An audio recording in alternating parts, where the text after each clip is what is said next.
আটা দিয়ে আর গরুর মাংস দিয়ে আজকে মজাদার এই নাস্তার রেসিপিটা আমি বানিয়েছি। বিশ্বাস করেন, যখন বানাচ্ছিলাম তখনও আমি জানি না যে এটা কি হবে, কি হতে যাচ্ছে, আমি কি বানাচ্ছি।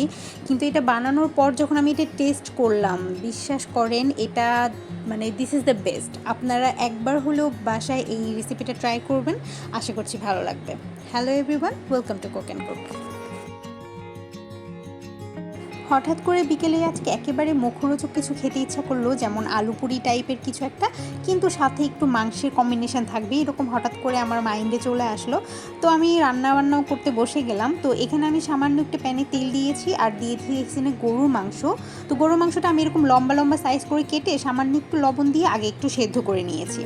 তো এরপর আমি এইটা তেলের মধ্যে দিয়ে একটু ভেজে নিচ্ছি। এরপর আমি এখানে দিয়ে দিচ্ছি 1 চা চামচ আদা রসুন পেস্ট। এটা দিয়ে আমি খুব ভালো মতো ভেজে নিব যতক্ষণ না পর্যন্ত আদা রসুনের যে কাঁচা গন্ধটা আছে সেটা চলে যায়।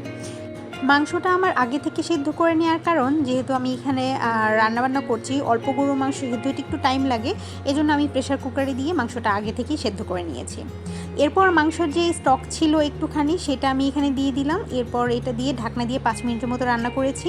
5 মিনিট পর এখানে আমি ঢাকনা তুলে দিয়ে দিলাম ধনিয়া গুঁড়া 1/2 চা চামচ আর মরিচের গুঁড়া 1/2 চা চামচের মতো।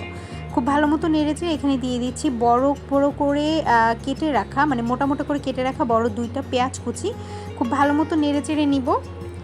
এরপর এখানে আমি অ্যাড করছি টমেটো সস 1 টেবিল চামচের মতো। আপনারা চাইলে এখানে চিলি সস ব্যবহার করতে পারেন। আর দিয়ে দিচ্ছি এখানে সয়া সস 1 টেবিল চামচের মতো। তো এরবার সব কিছু মিলিয়ে খুব ভালো মতো নেড়েচেড়ে মিশিয়ে নিচ্ছি। আপনারা চাইলে এখানে টক দই ব্যবহার করতে পারেন, কাঁচামরিচ কুচি ব্যবহার করতে পারেন, ধনিয়া পাতা কুচিও ব্যবহার করতে পারেন। যেহেতু আমি এখানে মরিচের গুঁড়াটা সামান্য একটু দিয়েছি এবং পরবর্তীতে আরও মরিচের কিছু আছে, এজন্য আমি মরিচটা একটু কম দিয়েছি।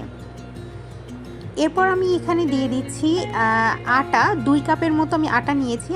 ময়দাটা অ্যাকচুয়ালি আপনারা চাইলে ময়দাটাও নিতে পারেন, ময়দা আমার কাছে অ্যাভেলেবেল ছিল না। সামান্য লবণ দিয়ে দিলাম আর দিয়ে দিচ্ছি 1 চা চামচের মতো তেল। সয়াবিন তেলটা দিয়ে খুব ভালো মতো নেড়েচেড়ে আটার সাথে মিশিয়ে নেব। এরপর সামান্য অল্প অল্প করে পানি দিয়ে খুব সুন্দর একটা ডো বানিয়ে নেব।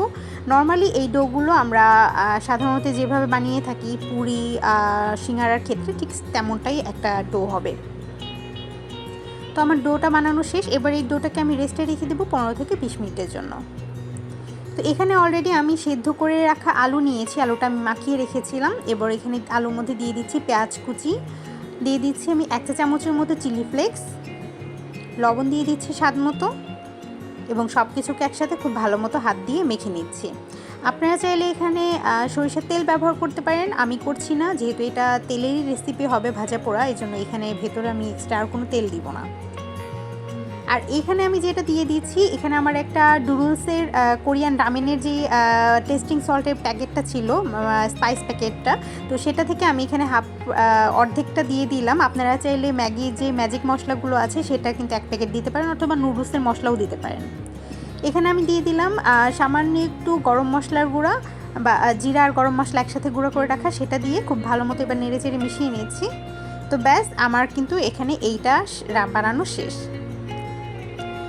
এবার আমরা চলে যাচ্ছি সরাসরি মূল রেসিপিতে। তো 15 থেকে 20 মিনিট পর আমার ডোটা কিন্তু অলরেডি রেডি। তারপরেও এটাকে আমি আরও একটু ভালো মতো মথে নিব। এরপর এখান থেকে সামান্য একটু লেচি নিয়ে আমি একটুখানি পুরির মতো যে ছোট্ট একটা রুটি আছে, মানে আমরা লুচি অথবা পুরির জন্য যতটুকু বানাই ঠিক সেরকম একটা ছোট রুটি বানিয়ে নিচ্ছি। এটার উপর যে আলু ভর্তাটা আছে সেটা দিয়ে দিলাম, এটা একটু ছড়িয়ে দিব হাত দিয়ে হালকাভাবে। এরপর এটার উপরে যে মাংস রান্না করাটা আছে সেই মাংসটা দিয়ে দিলাম।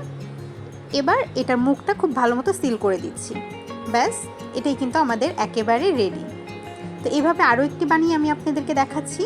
রুটি বানিয়ে আলু ভর্তাটা দিয়ে তার উপরে মাংসটা দিয়ে খুব ভালো মতো মুখটা এইভাবে সিল করে দিব। এটা কিন্তু আমাদের আর বেলার দরকার নেই, জাস্ট মুখটা সিল করে দিলেই কিন্তু এটা রেডি। এবার আমার চলে যাচ্ছি সরাসরি এটাকে ভাজার জন্য।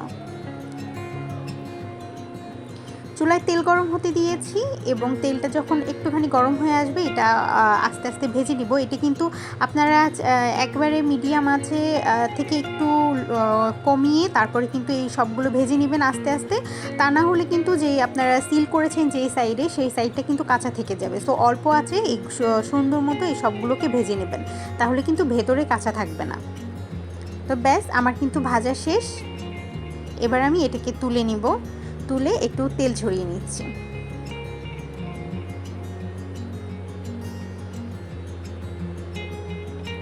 তো কেমন লাগলো আজকের এই রেসিপিটা অবশ্যই কিন্তু আমাকে জানাতে ভুলবেন না। এটা কিন্তু দেখতে যেমন, এটা খেতে কিন্তু তার থেকেও অনেক বেশি মজা। আপনারা চাইলে যে কোনো শেপ দিয়ে এটা বানাতে পারেন, তবে এইভাবে পুরি শেপে দিলে কি আপনার ভেতরে যে ময়দাটা আছে বা আটাটা থাকবে সেটা কিন্তু কাঁচা থাকবে না।